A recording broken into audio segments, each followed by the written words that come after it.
Je me suis rendu compte qu'on parlait d'utérus artificiel. Et moi, on m'aurait parlé d'utérus artificiel comme ça à mon arrivée à Chicago. Jamais j'aurais mis Lucie dans un utérus artificiel. Jamais. Jamais. On est vite la proie de gens qui veulent faire du business, du commerce, des tests, des expériences. Les gens n'en ont aucune idée. C'est vrai que les gens n'en parlent pas, alors que mes recherches me montrent qu'il y a des films, qu'il y a des gens qui sont en train de procéder à ce genre d'expérience, et que c'est quelque chose qui est là, qui existe, et personne n'en parle aujourd'hui. Depuis toujours, la science n'a jamais hésité à utiliser le corps humain pour faire des recherches. À l'heure actuelle, certains laboratoires font participer des femmes à leur insu à des essais illégaux sur l'utérus artificiel. Des expériences interdites qui entraînent des questions éthiques, qu'il est temps de se poser.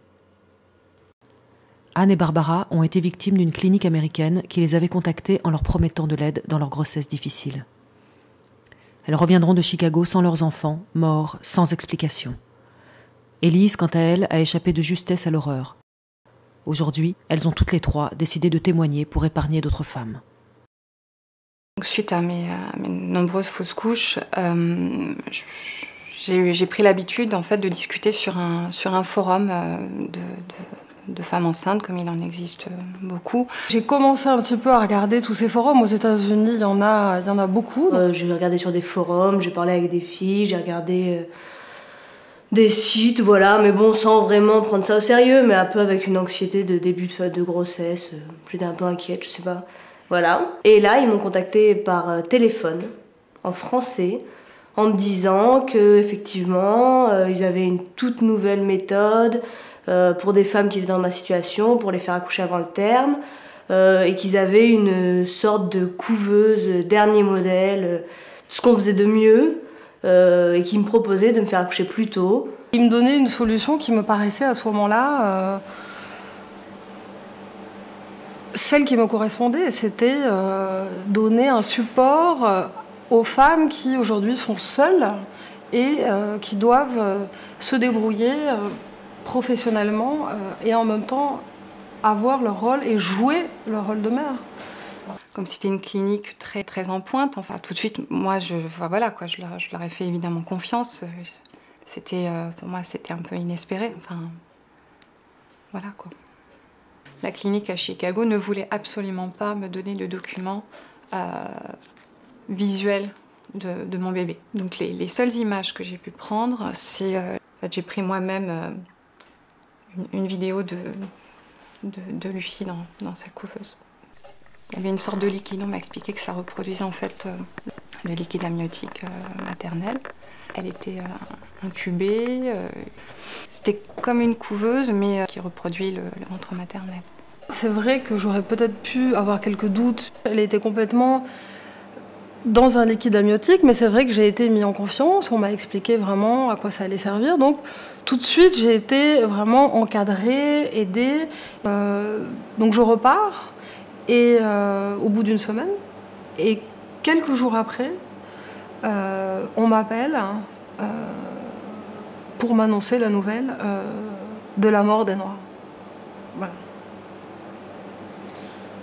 C'est un matin, ils sont venus me voir en disant qu'il y avait eu un problème et que Lucie n'avait pas survécu. Moi, j'ai pris la décision en pensant que c'était ce qu'il y avait de mieux pour mon enfant. Donc aujourd'hui, il y a cette première chose, c'était que je ne connaissais pas les risques. J'ai pris une décision sans connaître les risques que l'enfant pouvait encourir, et il y en avait beaucoup. Et j'ai dû beaucoup insister en fait pour avoir un document de la part de la clinique. Le labo, il met du temps à me répondre. Et puis ils veulent. Et puis finalement, j'ai droit à un document où on me dit avoir fait une fausse couche. Alors que bon, j'ai subi une césarienne, donc je sais à ce moment-là qu'il y a quelque chose qui tourne pas rond. Enfin, pour moi, c'est clair. Donc, en revenant en France, je me suis rendu compte que ce que contenait le document ne correspondait pas du tout à ce qui s'était passé là-bas. C'est-à-dire que pour eux, j'avais fait une fausse couche. Ce qui est totalement faux. J'étais venue justement pour que Lucie puisse venir au monde, pour qu'elle puisse être une enfant comme une autre, un petit bébé.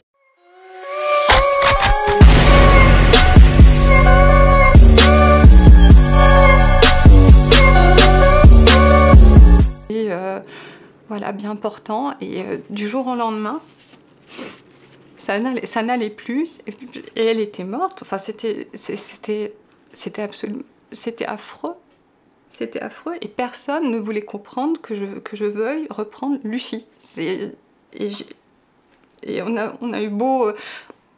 on a demandé à tout le monde, enfin on a insisté. Et en fait, je n'ai pas pu... Je suis repartie sans Lucie. Je me suis rendu compte qu'on parlait d'utérus artificiel. Et moi, on m'aurait parlé d'utérus artificiel comme ça à mon arrivée à Chicago. Jamais j'aurais mis Lucie dans un utérus artificiel. Jamais. Jamais. Mais ils m'ont menti sur ce qu'ils ont fait. Ils m'ont menti. Plus tard, j'ai vu des images d'animaux. Je crois que c'était une chèvre. Elle baignait exactement dans le même liquide que Lucie. C'était exactement le même procédé, en fait. Et en faisant mes recherches, je me suis rendu compte que cette chèvre, elle n'était pas viable. Elle n'était pas viable. Et ils l'ont fait sur mon enfant. Mes recherches, peu à peu, m'ont amené à me rendre compte que j'avais peut-être subi une expérience qui était une des premières mondialement sur les humains, qui serait celle de l'utérus artificiel. Et c'est vrai qu'au moment où je signe cette décharge et où je décide de procéder à cela, alors que j'ai fait des études, je suis quelqu'un, je pense, de cultivé, d'informé, je n'en ai aucune idée. C'est quelque chose... Je me suis fait rouler, enfin, c'est tout simplement ça. Ils ont fait une expérience médicale sur mon bébé, de la même manière qu'ils avaient fait une expérience sur une chèvre. C'est exactement la même chose. J'en suis persuadée maintenant, j'en suis persuadée que j'ai été victime d'une expérience, que l'on m'a fait venir pour autre chose que ce que je croyais. Que mon bébé a servi à des médecins. J'avais juste été sur des forums, j'avais juste été sur des sites, et voilà qu'un institut de Chicago me contacte en me disant qu'ils ont des solutions à mes problèmes. On est très très vite des proies, quoi, des victimes. Dès qu'on est un peu fragile, j'ai l'impression que... Après-demain, on peut voir à quoi pourrait servir, si ça venait à marcher, l'intérêt économique qu'il y aurait derrière ça. C'est vrai que ça représente une manne financière pour ces gens-là. Enfin, ils avaient tout intérêt à nous tromper et à nous laisser croire que c'était bénin et qu'il n'y avait pas de risque. C'est un business dans lequel, si demain j'étais une investisseuse, je pense que je mettrais mes billes dedans. Enfin, quand on connaît un peu toutes ces démarches justement de l'industrie pharmaceutique, eh ben on se dit, bah ouais, est-ce qu'on n'a pas été quelque part piégé, quoi, complètement, enfin, leurré, et justement qui joue sur la détresse des gens pour développer quelque chose qui n'a rien à voir et qui est juste en définitive encore un nouveau moyen, voilà, de créer de l'argent, enfin, de faire de l'argent, quoi, de lancer un nouveau, c'est un marché, quoi. C'est un nouveau marché qui est en train de se mettre en place, quoi. Quand je dis ça, ça me donne même des frissons, quoi. C'est la science-fiction pour moi, mais c'est se rendre compte qu'on est des rats de laboratoire, quoi, en définitive, quoi. Enfin, voilà, c'est quelque part, oui, c'est pas normal. Non, c'est effrayant. Ça fait peur, ouais. Aujourd'hui, si je vous parle, c'est vraiment pour avertir le reste des femmes, pour que demain, d'autres femmes ne subissent pas une expérience interdite d'utérus artificiel. Aujourd'hui, c'est difficile d'avoir été roulée comme je l'ai été. Et j'aimerais juste que ça arrive à personne d'autre que moi. Actuellement, je suis persuadée qu'il y a d'autres femmes, aux États-Unis, sans doute, qui ont vécu une telle expérience, mais qui n'osent pas en parler, parce qu'elles se sentent coupables ou qu'elles ont peur. Grâce à mon blog, j'ai pu rentrer en contact avec des personnes qui viennent de Belgique ou du Canada et en France, mais je sens, je comprends, mais je sens qu'il y a une peur de parler de telles choses. Et actuellement, on ne peut pas faire l'impasse sur cette question de l'utérus artificiel. On ne peut pas. C'est quelque chose aujourd'hui qu'il faut qu'on dénonce tout ensemble parce que c'est grave.